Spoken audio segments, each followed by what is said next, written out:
రాణి గారు ఎంపీ గారు ఉన్నారు.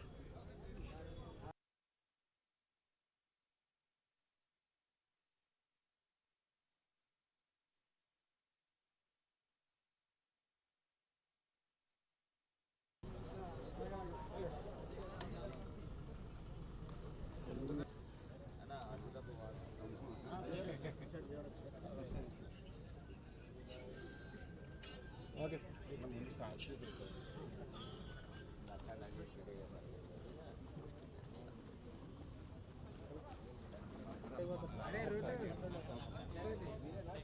ప్లేయర్ ఎదురు పెట్టండి భయ్యా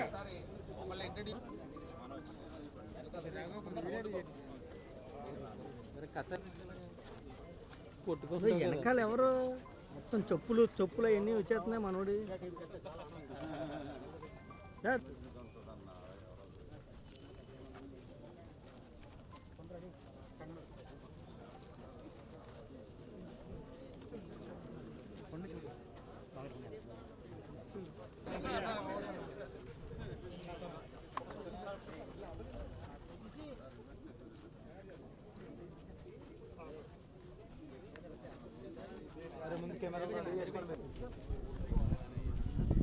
నేనేం తీయలేదు అలా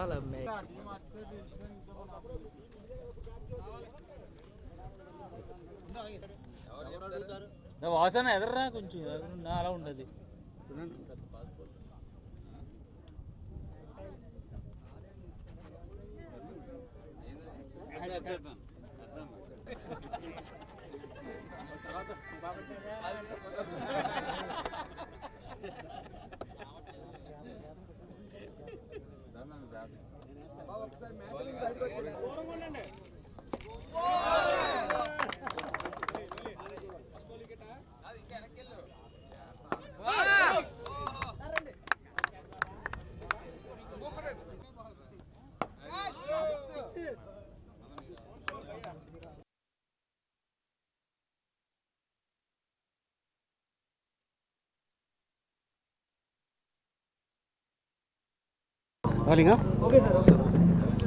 పాత్రిక మిత్రులకి మీడియా సోదరులందరికీ నమస్కారం.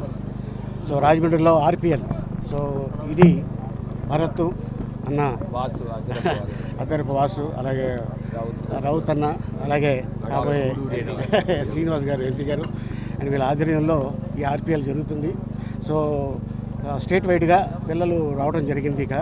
సో అందరికీ అన్ని టీములకి ఆల్ ద బెస్ట్. అండ్ అలాగే మీరందరూ చక్కగా ఆడి మన ఊరి పేరు, మన కుటుంబం పేరు అందరినీ ఒక అద్భుతంగా, ఎందుకంటే నా బిడ్డ ఇగో ఎదిగాడు అని ఈరోజు నేను గర్వంగా చెప్పుకుంటాను. ఎందుకంటే ఇదే గ్రౌండ్లో షూటింగ్కి రావడం జరిగింది, ఇదే గ్రౌండ్లో ఆడుకోవడం జరిగింది, ఇదే గ్రౌండ్లో గెస్ట్గా వస్తుంటే నిజంగా చాలా ఆనందంగా ఉంది. అండ్ ఎందుకంటే ఇది చాలా అద్భుతమైన గ్రౌండు. ఎంతోమంది గొప్ప గొప్ప వాళ్ళు ఈ గ్రౌండ్ నుంచి వెళ్ళిన వాళ్ళే, ఈ కాలేజీలో చదివిన వాళ్ళే. ఎంతోమంది డైరెక్టర్స్ అవ్వచ్చు, హీరోయిన్లు అవ్వచ్చు, హీరోలు అవ్వచ్చు, క్యారెక్టర్ ఆర్టిస్టులు అవ్వచ్చు, రైటర్స్ అవ్వచ్చు, నిర్మాతలు అవ్వచ్చు, ఎంతోమంది ఇక్కడి నుంచి వెళ్ళిన వాళ్ళు ఉన్నారు. సో వాళ్ళు సక్సెస్ ఎలా సాధించారో అలాగే ఈ టీములు కూడా ఎవరైతే ఉన్నారో కెప్టెన్ అందరికీ ఆల్ ద బెస్ట్. అండ్ ఇంత అద్భుత అవకాశం కల్పించిన భారత్కి థ్యాంక్ యూ సో మచ్. ఎందుకంటే ఎక్కడి నుంచి పోటీ చేస్తారు? త్వరలో చెప్తాను. అంటే రాజమండ్రి గుంటూరు నాకు కూడా తెలియదు. ఇంకా సీఎం గారి దగ్గర నుంచి పిలిపి వస్తుంది, రాగానే చెప్తాను నేను. సార్ పొత్తులు ఉంటాయి, నేను చెప్తున్నాను కదా. ఆ ఎలక్షన్ రోజున వెళ్ళి నొక్కుతాను చూసారా, అతను అసలు సిసల ఓటర్ మీరు, నేను కాదు. Thank you. మాట్లాడతా. మరి పవన్ కళ్యాణ్ గారు జిల్లా వస్తున్నారని చెప్తా ఉన్నారు. మరి గతంలో ఒకసారి రాజమండ్రి వచ్చారు, వచ్చిన తర్వాత ఏదో ఒక ఆఫీస్ ఓపెన్ చేశారు. మళ్ళీ ఇవాళ వచ్చి దానికి బూజులు దులిపి మళ్ళీ ఇవాళ అక్కడ మీటింగ్ జరుగుతుంది. అక్కడ తర్వాత మళ్ళీ ఎప్పుడు చేసింది నాకు సందర్భాలు తెలీదు. కాకపోతే నేను ఒకటే నా సైడ్ నుంచి, అంటే నేను ఆయన గురించి అంత మాట్లాడేంత వ్యక్తిని కాకపోయినప్పటికీ కూడా నేనైతే ఒకటైతే నేను చెప్తాను. ఇప్పుడు ఇవాళ బీజేపీ అనే పార్టీ ఆంధ్రప్రదేశ్లో 1% ఓట్ షేర్ కూడా లేదు. వాళ్ళు అధికార ప్రతినిధులు కానీ వారు కానీ మాట్లాడేది ఏంటంటే, మేము ముఖ్యమంత్రి రేస్లో మేము ఉన్నాము, మేము ఆ స్థాయికి మేము ఆస్పైర్ చేస్తున్నామని చెప్తా ఉన్నారు. మరి గతంలో జనసేన పార్టీకి 6-7% ఓట్ షేర్ వచ్చింది. మరి వాళ్ళు చెప్తా ఉన్నారు మా ఓట్ షేర్ ఇంకా పెరిగిందని. మరి ఒకటే పవన్ కళ్యాణ్ గారు మిమ్మల్ని నమ్ముకున్న జనసేన కార్యకర్తలు కానీ, లేకపోతే మీ ఫ్యాన్ బేస్ కానీ, లేకపోతే మీకున్న అభిమానులు కానీ మిమ్మల్ని ముఖ్యమంత్రి స్థాయికి వెళ్ళాలని కోరుకుంటూ ఉన్నారు. మీరేమో నేను ముఖ్యమంత్రి అభ్యర్థిని నేను కాదు, నేను చంద్రబాబు నాయుడు గారిని ముఖ్యమంత్రి అభ్యర్థి కింద పెడతా ఉన్నాను, లేకపోతే వాళ్ళ అబ్బాయిని ఇంకా ఎక్కువ మాట్లాడితే వాళ్ళ అబ్బాయిని పెడతాము అని చెప్తా ఉన్నారు. ఎప్పుడైనా పొలిటికల్ దాంట్లో ఒక ఫైర్ ఉండాలి.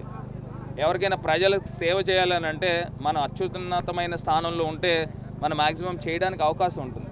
అంతేగాని పక్కన వాళ్ళకి మనం పల్లకీలు మోయడానికి మన కార్యకర్తలు, మన జనసేన నాయకులు, మీ నాయకుల్ని మీరు ఉపయోగించుకోవడం అనేది అది ఎంతవరకు అనేది మీరే ఆలోచించుకోవాల్సిందిగా కోరుతాం.